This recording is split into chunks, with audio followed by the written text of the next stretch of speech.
मेरे दोस्तों नमस्कार। जल जंगल जमीन पर आप सबका अभिनंदन। मैं महेंद्र सिंह रौथान, जल जंगल जमीन का यायावर। मैं आपको बताने जा रहा हूं मारीच भवन में रावण का आगमन। मेरे दोस्तों, रावण राजनीति के क्षेत्र में, मायावी विद्या के क्षेत्र में निष्णात था, पंडित था, ज्ञानी था। जब उसको पता चलता है कि खरदूषण मारे गए, तब उसको ज्ञान हो जाता है कि इस धरती पर प्रभु ने अवतार ले लिया है। वो अपनी बहन शूर्पणखा का बदला लेने के लिए मारीच भवन की ओर प्रस्थान करता है। किसी को कानो कान खबर नहीं होती है, चल पड़ता है जब बलधारी मारीच भवन की ओर। मारीच से वो कहता है,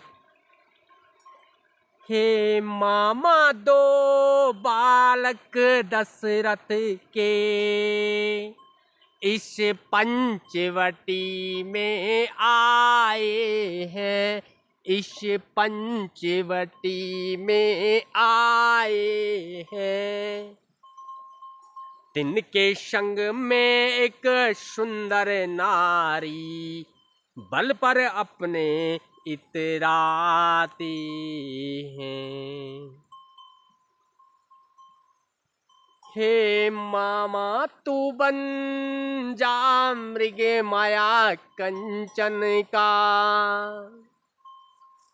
हे मामा तू बन जा मृग माया कंचन का, जोगी बन जाऊंगा मैं, तू राम लखन को बहकाना, सीता को हर लाऊंगा मैं। इस पर मारीच रावण को बहुत समझाता है कि वो रघुवर हैं, मुनिजनों की रक्षा के लिए धरती पर अवतरित हुए हैं, प्रभु के अवतार हैं। उनकी नारी का हरण ठीक नहीं है, आपके लिए कल्याणकारी नहीं है, ऐसा कार्य करना उचित नहीं है। मारीच अपनी असमर्थता प्रकट करता है और कहता है, बुढ़ापा बुढ़ापा आ गया लंकेश, मैं हिम्मत हारी बैठा हूँ। बुढ़ापा आ गया लंकेश, मैं हिम्मत हारी बैठा हूँ। कंवर में पाँव रखने के, कंवर में पाँव रखने के लिए तैयारी बैठा हूँ। बुढ़ापा आ गया लंकेश, मैं हिम्मत हारी बैठा हूँ। नयन से देख नहीं सकता, नयन से देख नहीं सकता, श्रवण से सुन नहीं सकता, सहारा क्या किसी को दूं, मैं यूं लाचारी बैठा हूँ। बुढ़ापा आ गया लंकेश, मैं हिम्मत हारी बैठा हूँ। जवानी हो गई रुखसत, जवानी हो चली रुखसत, बुढ़ापा आ गया जब से किनारे फेंक शब तीर अरु तलवार बैठा हूँ, बुढ़ापा आ गया लंकेश। मेरे दोस्तों, इसके बाद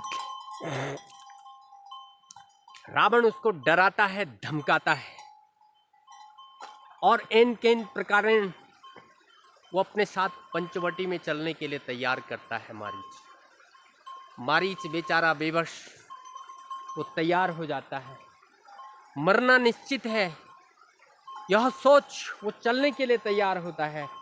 राम के हाथों मरेगा तो मोक्ष मिलेगा और रावण के हाथों मरेगा तो मृत्युलोक मिलेगा।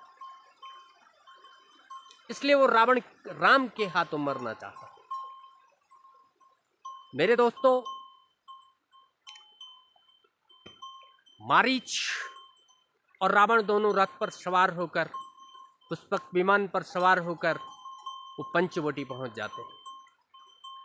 रावण अपने तन पर भस्म रमाता है और जोगी बन जाता है और वो मृग माया कंचन का सीता के सम्मुख जाकर के चौकड़ी भर भर करके सीता को ललचाता है। सीता अपने स्वामी से कहती है, हे प्रभु देखिए कितनी अच्युत है इसकी मृग छाला, जावे मृग बागे पकड़ लिए था। और जैसे ही राम मृग के पीछे भागते हैं, उसके बाद राम पर संकट आया देख लक्ष्मण भी पीछे पीछे भाग जाते हैं और रावण सीता को अकेले पाकर के उसका हरण करता है और लंका ले जाता है। मेरे दोस्तों,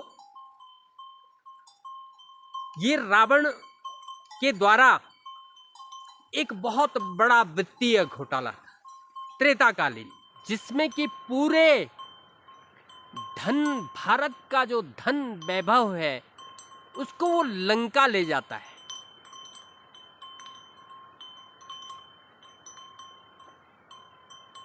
मेरे दोस्तों, मारीच,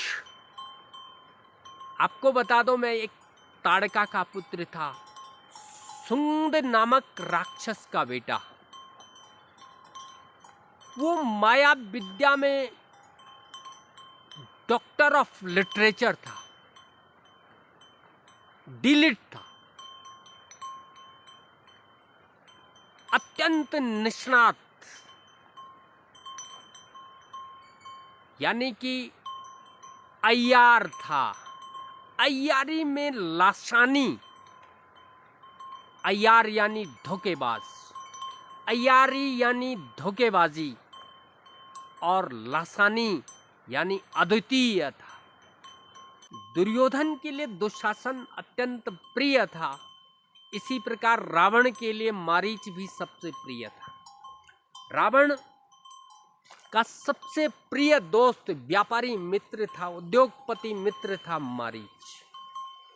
मेरे दोस्तों, आप इस चलचित्र के माध्यम से आप कमेंट में जरूर लिखें कि वर्तमान में मारीच कौन है और वो मारीच किसका सबसे बड़ा दोस्त है।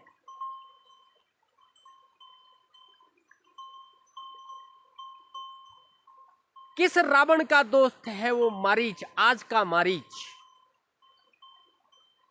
जिसे रावण पूरी धन दौलत, अपने देश की पूरी अर्थ मारीच को देना चाहता है। मेरे दोस्तों, आपसे मैं आज के इस चलचित्र से विदा लेता हूं और निवेदन के साथ कि फेसबुक, यूट्यूब पर यदि आप लोग देख रहे हैं तो मेरे इस चैनल को लाइक करें, शेयर करें, फॉलो करें, सब्सक्राइब करें और बने रहें जल जंगल जमीन पर। तब तक के लिए नमस्कार।